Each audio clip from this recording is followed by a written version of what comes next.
বিদ্যুৎ বন্টন দপ্তরের দাবি মতো সমস্ত বিল পরিশোধ করার পরেও সংযোগ না দেওয়ায় লক্ষাধিক টাকার ক্ষতির মুখে পড়েছেন এক ধান ও গম ভাঙানোর মিল মালিক।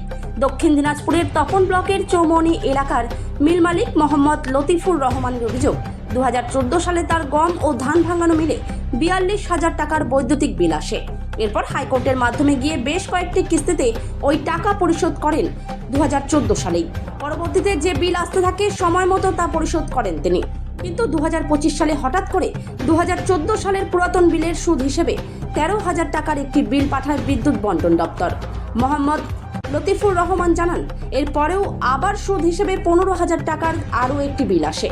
গত 14 মে তিনি এই বিলও পরিশোধ করেন বলে জানান, অথচ তার মিলের বিদ্যুৎ সংযোগ বিচ্ছিন্ন করা হয়েছে। বিল পরিশোধ করার পরও সংযোগ দিচ্ছে না বিদ্যুৎ দপ্তর। বকেয়া পরিশোধ করেও বিদ্যুৎ সংযোগ না পাওয়ায় ব্যবসায়ী ক্ষতির মুখে পড়েছেন তিনি বলে জানান। সমস্যা এটাই হচ্ছে যে আমি টোটাল টাকাটা, ওরা আমাকে যে টাকার কথা বললো সেই টাকাটাকে শোধ করে দিলাম। কারা টাকার কথা বলেছে?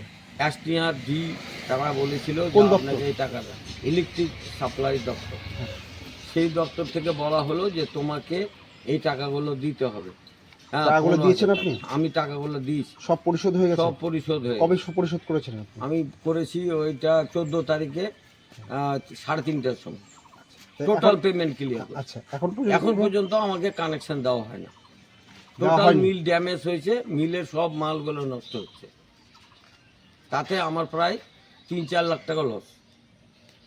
আপনি কি চাচ্ছেন? হ্যাঁ, আমার মিলে আমি অফিসে যাওয়াতে আমাকে ঘর থেকে বের করে দিচ্ছে এবং কিছু কন্ট্রাক্টর রুহুল আমিন বলে এবং তার সঙ্গে আর কে ইন্টারফেস নাকি, ও আবার আমাকে বলছে যে তোমার মিল চিরদিনের জন্য বন্ধ থাকবে, আমরা কানেকশন দেব। আমি এসটিআরকে বলে দিচ্ছি। আপনি হুমকি দিচ্ছে? আমাকে হুমকি দিচ্ছে, আমাকে তো বসার কোনো অধিকারই দিচ্ছে না।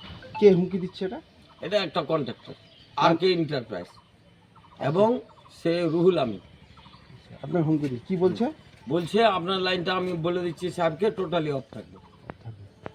আপনি বিল তাহলে ক্লিয়ার করার পরেও আমাকে এখনো কানেকশন দেওয়া হয়নি। কতটা সমস্যার মধ্যে আছেন? অনেক সমস্যার মধ্যে আছে। কি নাম আপনার? আমার নাম মোহাম্মদ লতিফুর রহমান।